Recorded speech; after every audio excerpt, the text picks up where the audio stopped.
नमस्कार। लोकसभा चुनाव 2024 से जुड़े हमारे इस खास शो संग्राम के सेनापति में आप सभी का स्वागत है। मैं हूं आपके साथ आरेंद्र। लोकसभा चुनाव की तारीखों का ऐलान हो चुका है और सभी दल अपनी अपनी तैयारियों के साथ चुनावी मैदान और समर में उतर चुके हैं। चुनाव जीतने के लिए राजनीतिक रणनीति को सबसे महत्वपूर्ण माना जाता है, लेकिन उससे भी खास होता है उस रणनीति को बनाने वाला वो व्यक्ति जो पूरी राजनीतिक लड़ाई को आगे बढ़ाता है, या कहें कि पार्टियों के वो सेनापति जो पूरी दमखम के साथ अपनी पार्टी को लीड करते हैं और विपक्षी दल को पटकनी देने का मादा रखते हैं। इस खास कार्यक्रम के माध्यम से हम आप तक उन बड़े चेहरों की रणनीति को आप तक लाते रहेंगे जो इस चुनाव में अपने अपने खेमे के सेनापति की भूमिका में है। तो आइए शुरुआत करते हैं इस खास शो संग्राम के सेनापति की।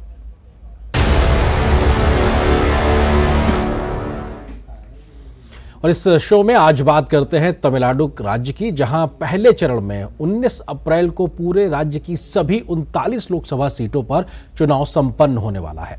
राज्य में कौन कौन से दल और गठबंधन हैं जो इस बार चुनावी रण में ताल ठोक रहे हैं, और इन दलों के सेनापति कौन हैं जो अपनी अपनी पार्टी के लिए दमखम से जमीन पर काम कर रहे हैं। आइए सिलसिलेवार तरीके से आपको दिखाते हैं तमिलनाडु के राज्य के चुनावी संग्राम के सेनापति।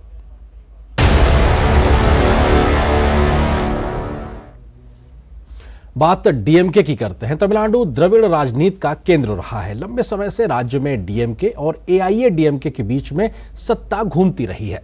मौजूदा समय में डीएमके पार्टी राज्य की सत्ता में है और उसके सेनापति हैं एमके स्टालिन।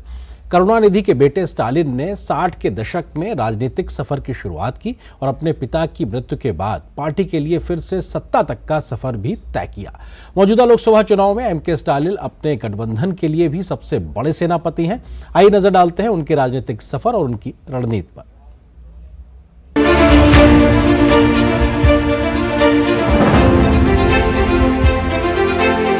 तमिलनाडु की राजनीति में द्रविड़ दलों का प्रभुत्व रहा है। राज्य में सत्ता की चाबी कभी द्रमुक तो कभी अन्ना द्रमुक के हाथों में रही है। ये दोनों क्षेत्रीय दल बदलते दौर के साथ कभी कांग्रेस तो कभी भाजपा के साथ तालमेल करते रहे। ऐसे में एक बार फिर अपने प्रदर्शन को दोहराने का दारोमदार राज्य के मुखिया और डीएमके अध्यक्ष एमके स्टालिन पर है। आइए जानते हैं साल 2024 के चुनावी महासंग्राम के लिए द्रमुक के सेनापति एमके स्टालिन के अब तक के राजनीतिक सफर पर। 1968 में एमके स्टालिन की राजनीति में भागीदारी दोस्तों के साथ गोपालपुरम में डीएमके यूथ विंग की स्थापना के साथ शुरू हुई। 1976 में आपातकाल के खिलाफ विरोध के लिए आंतरिक सुरक्षा रखरखाव अधिनियम के तहत गिरफ्तार होने के बाद राजनीति में चर्चा में रहे। 1984 में पहली बार 1000 लाइट्स से विधानसभा चुनाव में उतरे, हार का मुंह भी देखना पड़ा। 1989 में 1000 लाइट्स निर्वाचन क्षेत्र से अन्ना द्रमुक की थम्बी दुरई के खिलाफ बड़े अंतर से जीत दर्ज की और तमिलनाडु विधानसभा में अपनी शुरुआत की। 1996 में 1000 लाइट्स निर्वाचन क्षेत्र से चेन्नई के विधायक के रूप में चुने गए। 2001 में वे तीसरी बार 1000 लाइट्स निर्वाचन क्षेत्र से विधायक चुने गए। 2006 में चौथी बार वे चेन्नई के 1000 लाइट्स निर्वाचन क्षेत्र से विधायक चुने गए। राज्य के नगर पालिका प्रशासन और ग्रामीण विकास मंत्री भी बने। 2009 में उन्हें राज्य के उप मुख्यमंत्री के रूप में पदोन्नत किया गया। वे तमिलनाडु के पहले उप मुख्यमंत्री भी बने। 2011 में अपने पिछले निर्वाचन क्षेत्र 1000 लाइट से लगातार 4 बार जीत के बावजूद कोलाथूर निर्वाचन क्षेत्र चले गए और वहां से विधायक चुने गए। 2016 में एक बार फिर चेन्नई के कोलाथूर निर्वाचन क्षेत्र से विधायक चुने गए। वे तमिलनाडु विधानसभा के नेता प्रतिपक्ष बने। 2018 में पार्टी अध्यक्ष एम करुणानिधि के निधन के बाद पार्टी की जनरल काउंसिल द्वारा द्रमुक पार्टी का अध्यक्ष चुना गया। 2021 कोलाथूर निर्वाचन क्षेत्र से चुनाव जीतकर विधानसभा पहुंचे और 7 मई 2021 को मुख्यमंत्री पद की शपथ ली। द्रविड़ राजनीति के लिए पहचाना जाने वाला तमिलनाडु इस वक्त राजनीतिक उथल पुथल के दौर से गुजर रहा है। Bureau report, DD news. तो कह सकते हैं कि डीएमके के सबसे बड़े सेनापति हैं एमके स्टालिन। अब बात एआईएडीएमके के करते हैं। जयललिता की मृत्यु के बाद से एआईएडीएमके पार्टी आपसी खींचतान में ऐसी फंसी तो बीते कुछ समय से अपना प्रभाव छोड़ने में उतनी सफल नहीं दिख रही जैसी उसकी बीते कुछ दशकों में राजनीतिक हैसियत हुआ करती थी। कई घटनाक्रमों के बाद एआईएडीएमके में मौजूदा समय में ए पलानीसामी नेतृत्व संभाल रहे हैं पार्टी का। इस बार 2024 के लोकसभा चुनाव में पलानीसामी की क्या होगी रणनीति और अभी तक का उनका राजनीतिक सफर कैसा रहा है, आइए डालते हैं इस रिपोर्ट पे खास नजर। तमिलनाडु की राजनीति में जिस एक और क्षेत्रीय दल का खासा दखल रहा है वो है अखिल भारतीय अन्ना द्रविड़ मुनेत्र कड़गम। पिछले लोकसभा चुनाव में बेहद निराशाजनक प्रदर्शन के बाद अन्ना द्रमुक अपने चिर प्रतिद्वंदी द्रमुक के साथ आपसी खींचतान में अपनी पहचान बनाए रखने के लिए जूझ रहा है। इस बार लोकसभा चुनाव के संग्राम के लिए एआईएडीएमके को अपने सेनापति पलानीस्वामी के नेतृत्व से उम्मीद है। आइए एक नजर डालते हैं पलानीस्वामी के अब तक के राजनीतिक सफर पर।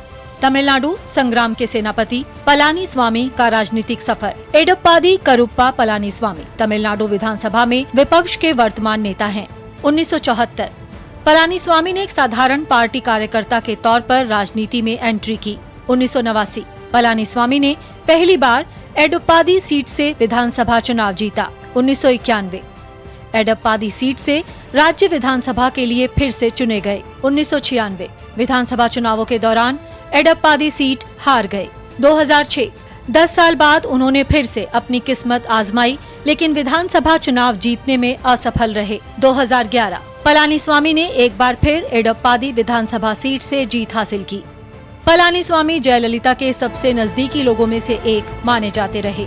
2017 पलानीस्वामी के राजनीतिक सफर में सबसे अहम मोड़ तब आया जब वी.के. शशिकला को 4 वर्ष की सजा हो जाने के बाद उन्हें पार्टी के विधायक दल का नेता चुना गया। 2017 से 2021 तमिलनाडु के 7वें मुख्यमंत्री के रूप में कार्य किया। 2023 पलानीस्वामी को अन्ना द्रमुक महासचिव बनाया गया। बड़े राजनीतिक उतार चढ़ाव के साक्षी रहे पलानीस्वामी क्या इस बार एआईएडीएमके के लिए इस लोकसभा चुनाव में कोई करिश्मा कर पाएंगे, ये देखना दिलचस्प होगा। Bureau report, DD news. वरिष्ठ पत्रकार आर राजागोपालन जी हमारे साथ इस वक्त इस खबर पर अधिक बातचीत करने के लिए मौजूद है। सर, बहुत स्वागत है दूरदर्शन न्यूज पे। सर, डीएमके के सेनापति एमके स्टालिन और अगर पलानीसामी की बात की जाए तो मौजूदा समय में उनके हिस्से में जिम्मेदारी है एआईएडीएमके को अपनी मौजूदगी बेहतरी से दर्ज कराने की। इन दो सेनापतियों और इनके जो पार्टी है उसको आप किस वक्त किस तरीके से देख रहे हैं इस बार के चुनाव में? दोनों बहुत टक्कर देने वाले पार्टी है। दोनों को बीच में एक एक पार्टी का अच्छा संगठन है। तमिलनाडु में जज है ना जी, जो जिसे गांव में वो दोनों पॉलिटिकल पार्टी डीएमके एडीएमके को दोनों का इंपॉर्टेंस है। लेकिन 2019 को बाद नरेंद्र मोदी दूसरा बार जीतने के बाद नरेंद्र मोदी को गो बैक नरेंद्र मोदी कहते थे डीएमके, आजकल कम वेलकम नरेंद्र मोदी करके उसको बुलाते हैं। लेकिन नरेंद्र मोदी पिक्चर में आने के बाद अन्नामलई का जो जितना दबदबाव है उसको मुझे लगता है डीएमके के ऊपर फर्क पड़ेगा, एडीएमके के ऊपर फर्क पड़ेगा। तमिलनाडु राजनीतिक दूसरी दौड़ पर जा रहे हैं जी। मुझे लगता है 2024 चुनाव अनदर 15 दिन है। 15 दिन में बहुत बदलाव तो आने का उम्मीद नहीं है, लेकिन डीएमके एडीएमके में कुछ गिरावट आया है। मैडम जयललिता दिगांत के बाद, करुणानिधि साहब का दिगांत के बाद तमिलनाडु में जो शून्य है, जो वैक्यूम है जी, उसको नरेंद्र मोदी पकड़ना चाहते हैं भारतीय जनता पार्टी। उसको अलावा सीमान करके नाम तमिल कच्ची है, एडप्पाडी पळनिसामी का साथ देने वाले थे लेकिन वो दूर हो गया, वो अकेले लड़ रहे हैं। एडप्पाडी पळनिसामी का कमजोरी बीच में थी लेकिन आज उन्होंने गर्म पकड़ लिया है चुनाव को प्रचार दरमियान। One thing is very clear Arinder ji, Tamil Nadu में आजकल कच्छतीव को इश्यू के ऊपर जी, हिंदुइज्म का इतना दबदबाव है सनातन धर्म के ऊपर। उदयनिधि ने कमेंट करने के बाद जी डीएमके को गिरावट देखने लगा है। ठीक है राजागोपालन जी, मैं आता हूं इस मुद्दे पर क्योंकि हमने डीएमके आईएडीएमके के सेनापतियों का जिक्र किया, लेकिन बाकी दल के सेनापति हम उनका भी जिक्र करेंगे, उसके बाद इन विषयों को आपसे आगे बढ़ाएंगे।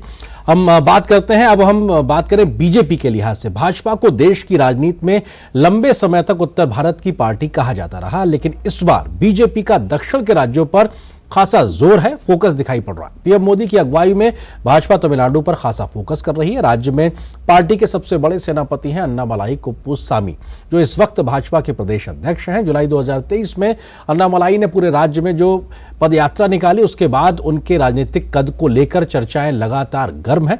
पुलिस सेवा के अधिकारी रहे अन्नामलाई भाजपा के लिए तमिलनाडु में सबसे बड़े सेनापति हैं।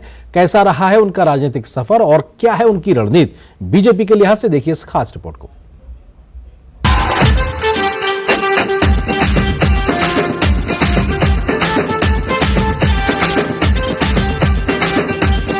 भारतीय जनता पार्टी के विजय मिशन में दक्षिण भारत बेहद अहम भूमिका रखता है।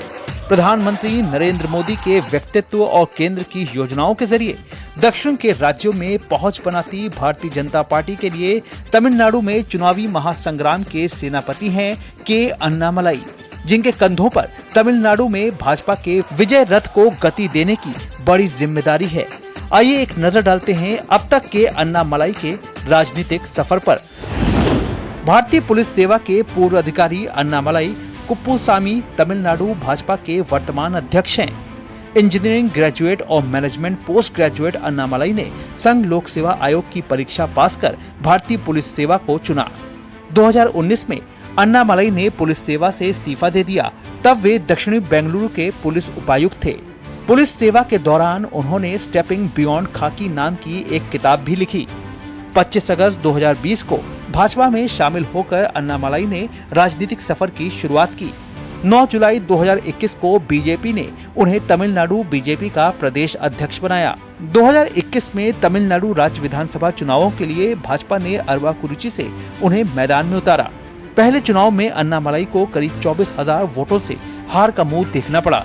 जुलाई 2023 में NMN मक्कल की पदयात्रा अन्नामलाई के राजनीतिक कद को बढ़ाने में मददगार साबित हुई।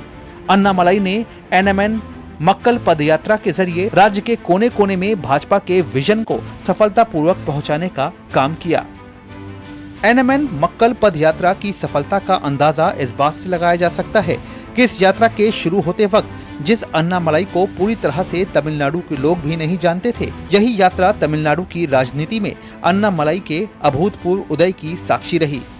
2024 के लोकसभा चुनाव के लिए तमिलनाडु में भाजपा के मिशन दक्षिण को अंजाम देने में अन्नामलाई पूरी मशक्कत के साथ लगे हुए हैं। वहीं अन्नामलाई द्वारा लगाई गई कच्चा तीवु को श्रीलंका को देने को लेकर किए गए RTI खुलासे ने आम चुनाव से ठीक पहले राजनीतिक भूचाल ला दिया है, जिसका असर इंडी अलायंस के राजनीतिक संभावनाओं पर पड़ सकता है।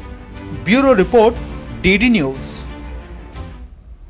और बीजेपी के बाद अब बात कांग्रेस के सेनापति की करते हैं। आजादी के बाद तमिलनाडु में कांग्रेस का अपना एक वर्चस्व होता था, लेकिन द्रविड़ राजनीति के उभार के बाद कांग्रेस वहां अपना प्रभुत्व खोती दिखाई पड़ी। आज कांग्रेस डीएमके के सहयोगी के तौर पर राज्य में मौजूद है। कांग्रेस के बड़े नेता के तौर पर इस समय मनिकम टैगोर के कंधों पर एक बड़ी जिम्मेदारी है। कांग्रेस के लिहाज से इस बार लोकसभा चुनाव में कितनी गुंजाइश है और उनके सेनापति टैगोर की क्या कुछ रहेगी रणनीति, आइए देखते हैं इस रिपोर्ट को। तमिलनाडु देश का इकलौता बड़ा राज्य है जहां बीते कई दशकों से राष्ट्रीय दल अपना प्रभुत्व स्थापित करने में नाकाम रहे हैं। लंबे समय से यहां न तो किसी राष्ट्रीय दल का मुख्यमंत्री बना, न ही लोकसभा चुनाव में वर्चस्व कायम हो पाया। लोकसभा चुनावी संग्राम 2024 के लिए कांग्रेस और डीएमके के बीच सीट बंटवारे को लेकर सहमति बनी है। राज्य की राजनीति में डीएमके गठबंधन के सहयोगी दल की तरह 2019 में भी कांग्रेस ने 9 सीटों पर चुनाव लड़ा था और 8 सीटों पर जीत हासिल की थी। तमिलनाडु में कांग्रेस की स्थिति को मजबूत करने में सेनापति और वरिष्ठ कांग्रेस नेता मनिकम टैगोर बड़ी जिम्मेदारी निभा रहे हैं। तो एक नजर डालते हैं मनिकम टैगोर के अब तक के सियासी सफर पर। कांग्रेस नेता टैगोर तमिलनाडु के विरुथुनगर लोकसभा क्षेत्र से सांसद हैं। 1994 में भारतीय राष्ट्रीय छात्र संघ के जिला महासचिव के रूप में राजनीतिक करियर की शुरुआत की। 1996 में NSUI तमिलनाडु और 1997 में NSUI अखिल भारतीय महासचिव रहे। 1999 में अखिल भारतीय NSUI का उपाध्यक्ष नामित किया गया। 2003 और 2005 के बीच भारतीय युवा कांग्रेस के महासचिव रहे। 2009 से 2014 15वीं लोकसभा चुनाव के विरुथुनगर लोकसभा क्षेत्र का प्रतिनिधित्व कर चुके हैं। 2019 में विरुथुनगर लोकसभा क्षेत्र से सांसद चुनकर लोकसभा पहुंचे। भाजपा की ओर से कच्चा थीवु द्वीप श्रीलंका को दिए जाने के आरटीआई खुलासे ने लोकसभा चुनाव से पहले कांग्रेस की मुश्किलें बढ़ा दी हैं। ऐसे में कांग्रेस के सेनापति के लिए तमिलनाडु में कांग्रेस के प्रति लोगों का विश्वास जीतना टेढ़ी खीर होगी। Bureau report, DD news. तो तमिलनाडु के सेनापतियों में किस प्रकार की इस वक्त रणनीति है, उस पर हम चर्चा भी करेंगे हमारे खास मेहमान से। फिलहाल एक छोटे से ब्रेक के लिए रुकते हैं। Bharti Hexacom Limited, a subsidiary of Bharti Airtel Limited, now proposes an initial public offer of equity shares. The 100% book built offer is being offered at a price band of rupees 542 to rupees 570 per equity share of face value rupees 5 each. Offer opens on Wednesday, April 3rd, 2024. Offer closes on Friday, April 5th, 2024. The anchor investor bidding date is Tuesday, April 2nd, 2024. For risks involved and other details, please refer to the red herring prospectus dated March 22nd, 2024, which is available on the websites of the company, SEBI, the BRLMs and the stock exchanges. Goldy chole मसाले, जहाँ जाए रिश्ते बनाए, जहाँ जाए रिश्ते बनाए, गोल्डी मसाले। मैं क्या जी सब जानते हैं, जहाँ दिखे मारियो, अपना समझ के खा लियो। तुम्हें पता है इन्वेस्टर्स के लिए कि इन्वेस्टर प्रोटेक्शन फंड होता है IPF, लेकिन अगर तुम्हारा ट्रेड एक्सचेंज पर एग्जीक्यूट नहीं हुआ या फिर कोई गारंटीड रिटर्न्स वाली स्कीम है तो ये IPF आपकी मदद नहीं कर सकता है। और अगर आपका ब्रोकर ही डिफॉल्टर बन जाए तो फिर IPF आपको कॉम्पेंसेशन दिला सकता है। कहाँ से सीखा? NSE की साइट पर। समझ कर इन्वेस्ट कर। और वरिष्ठ पत्रकार राजा गोपालन जी हमारे साथ लगातार बने हुए। राजा गोपालन जी, अगर हम बात करें बीजेपी के लिहाज से, कांग्रेस के लिहाज से तमिलनाडु में, तो राष्ट्रीय दलों के लिए कितनी गुंजाइश है ये हम सब जानते हैं, क्योंकि एक सहयोगी दल के तौर पर अभी तक अपनी भूमिका निभा रहे हैं, क्योंकि लंबे समय से डीएमके और AIADMK की वहां पे एक मौजूदगी रही है सत्ता को लेकर। लेकिन हाल फिलहाल के मुद्दे जिसका आपने जिक्र किया कि दो बड़े नेताओं की एक वैक्यूम के बाद में राष्ट्रीय दल बीजेपी उसकी को भरने की कोशिश कर रही है, सनातन का मसला हो या फिर दक्षिण उत्तर की लड़ाई को उभारने की कोशिश हो, ये तमाम मसले हैं। किस तरीके से आप बीजेपी और कांग्रेस के सेनापतियों की कोशिशों को देखते हैं जमीन पे? मुझे दोनों पार्टी के ऊपर अच्छी तरह से जानकारी है। मुझे लगता है कांग्रेस तो मर गई है तमिलनाडु में, कांग्रेस खत्म हो चुकी है।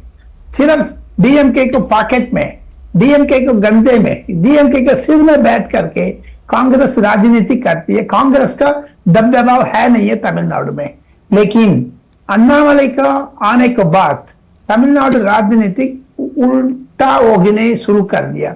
इतना भीड़ आप देख रहे हैं।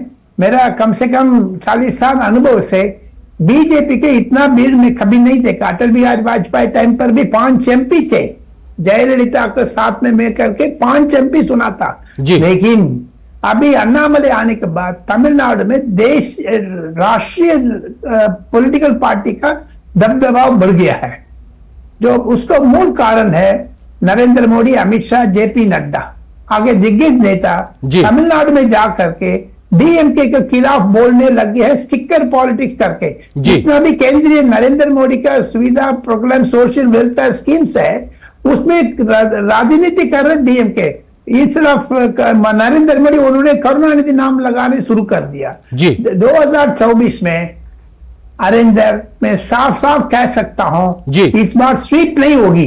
एक तरफ जो पहले इधर डीएमके और AIADMK, वो स्थिति कम से कम नहीं दिखाई पड़ेगी। ये महत्वपूर्ण बात आप कह रहे हैं। मैं आता हूं आपके पास में एक और रिपोर्ट दिखाते हैं, उसके बाद इस चर्चा को आगे बढ़ाएंगे, क्योंकि 2 क्षेत्रीय दलों के अलावा भी अन्य तमाम छोटी पार्टियां हैं तमिलनाडु में जो अपने आप का एक रसूख रखती हैं राजनीति के तौर पर। तमिलनाडु की राजनीति में कई और ऐसे दल हैं जो राज्य की राजनीति में महत्वपूर्ण स्थान रखते हैं। ये दल और उनके सेनापति मौजूदा लोकसभा चुनाव में कितना दखल रखते हैं या दखल दिखा पाएंगे, इस रिपोर्ट को देखिए। तमिलनाडु की राजनीति के कई ऐसे सेनापति हैं जिनकी चर्चा बीते कई चुनावों से राज्य की सियासत में हो रही है। तमिलनाडु में MDMK पार्टी के प्रमुख वाइको भी इस बार के चुनाव में एक बड़े सेनापति की भूमिका निभा सकते हैं। जब वाइको डीएमके पार्टी में थे तो वो करुणानिधि के बहुत करीबी माने जाते थे, लेकिन परिवारवाद का आरोप लगाते हुए वाइको ने डीएमके का साथ छोड़ दिया और अपनी पार्टी बनाई थी। वाइको के राजनीतिक सफर की बात करें तो वाइको 1978 से लगातार 3 बार राज्यसभा के सांसद रहे। 2019 में वाइको राज्यसभा के लिए चौथी बार चुने गए। साथ ही वो 2 बार लोकसभा के लिए चुने गए। लिट्टे के समर्थन के चलते उन्हें भारी विरोध का सामना करना पड़ा। आतंकवाद निरोधक अधिनियम 2002 के तहत वाइको गिरफ्तार हुए। 18 महीने जेल में बिताने के बाद वो रिहा हुए। लोकसभा चुनाव 2024 के लिए वाइको की एमडीएमके पार्टी डीएमके गठबंधन का हिस्सा है। तमिलनाडु की राजनीति के एक और बड़े सेनापति हैं अंबुमणि रामदास। पट्टाली मक्कल काची पार्टी यानी कि पीएमके के प्रमुख के रूप में अंबुमणि रामदास 2024 के रण में उतरे हुए हैं। 2022 से वो पीएमके के अध्यक्ष हैं। साथ ही वो पीएमके पार्टी के संस्थापक डॉक्टर एस रामदास के पुत्र हैं। 2014 में तमिलनाडु की धर्मपुरी लोकसभा सीट से रामदास लोकसभा सांसद भी रहे हैं। लोकसभा चुनाव 2024 के मद्देनजर अंबुमणि रामदास ने अपनी पार्टी पीएमके का गठबंधन भाजपा के साथ किया और एनडीए का हिस्सा बन गए हैं। तमिलनाडु में डीएमडीके पार्टी का गठन अभिनेता से नेता बने विजयकांत ने 2005 में किया था। विजयकांत की मृत्यु के बाद पत्नी प्रेमलता विजयकांत ही डीएमडीके की प्रमुख हैं। अभिनेता से नेता बने कमल हासन सिर्फ तमिलनाडु ही नहीं बल्कि पूरे देश में एक चर्चित नाम है। 21 फरवरी 2018 को मदुरई में हुई एक बड़ी बैठक में कमल हासन ने अपनी पार्टी का ऐलान कर दिया और उसका नाम रखा मक्कल निधि मय्यम। 2024 के चुनाव को लेकर कमल हासन और उनकी पार्टी डीएमके गठबंधन के साथ है और कमल हासन की पार्टी ने डीएमके गठबंधन के लिए प्रचार करने का ऐलान भी किया है। Bureau report, DD news. Rajagopalan ji, वक्त लगभग खत्म हो रहा है। छोटा सा जवाब, इस प्रकार की अन्य छोटे दल, उनके सेनापति किस प्रकार की भूमिका 2024 के रण में निभाते नजर आएंगे? 2024 चुनाव में ये क्षेत्रीय दल, छोटी छोटी पार्टी है, ये डीएमके के वोट कटुआ है, ये कटुआ पार्टी हो जाएगी। जो एमडीएमके के पुत्र दुरई वाइको को डाल दिया है, उन्होंने डीएमके के खिलाफ जाने लग गया है। इन टोटल अरेंद्र जी, दूरदर्शन का जो सेनाधिपति पैकेज बहुत शानदार था, सुंदर था, क्योंकि उसको मुबारकबाद देना चाहता हूं। अच्छी तरह से आपने प्रेजेंटेशन किया है, निष्पक्षता से प्रेजेंटेशन किया। लेकिन आखिर बात में जाते जाते मैं एक टिप्पणी देना चाहता हूं। नरेंद्र मोदी का दबदबा बढ़ गया है तमिलनाडु में, अमित शाह का दबदबा बढ़ गया है। कारण 2 रिटायर्ड आईपीएस ऑफिसर्स को बीच में था, R N Ravi governor of Tamil Nadu, Annamalai Tamil IPS officer, ये दोनों बिल्कुल नरेंद्र मोदी का सेनाधिपति रूप में काम किया है। उसीलिए डीएमके लगभग, मुझे लगता है इस बार चुनाव में डीएमके को हार मानना पड़ेगा। एडीएमके, पीएमके, बीजेपी उभर के आने का संभावना है। ठीक है सर, तो बिल्कुल हमें भी जमीन की हकीकत यही है जी। ठीक है, 4 जून को इंतजार रहेगा आपकी इस भविष्यवाणी में कितने हद तक सच्चाई है उसका हम लोग फिर से मूल्यांकन भी करेंगे। और शुक्रिया, आपने दूरदर्शन के कार्यक्रम को सराहा, बहुत बहुत शुक्रिया राजगोपालन जी हमारे साथ जुड़ने के लिए, इस खबर पर विस्तार से बात करने के लिए। तो संग्राम के सेनापति के आज के इस अंक में बस इतना ही, लेकिन अगले अंक में हम एक और राज्य के तमाम सेनापतियों के रणनीतिक लिहाज से क्या कुछ उनकी तैयारी, उस पर हम करेंगे चर्चा। फिलहाल मुझे और मेरी टीम को दीजिए अनुमति। नमस्कार।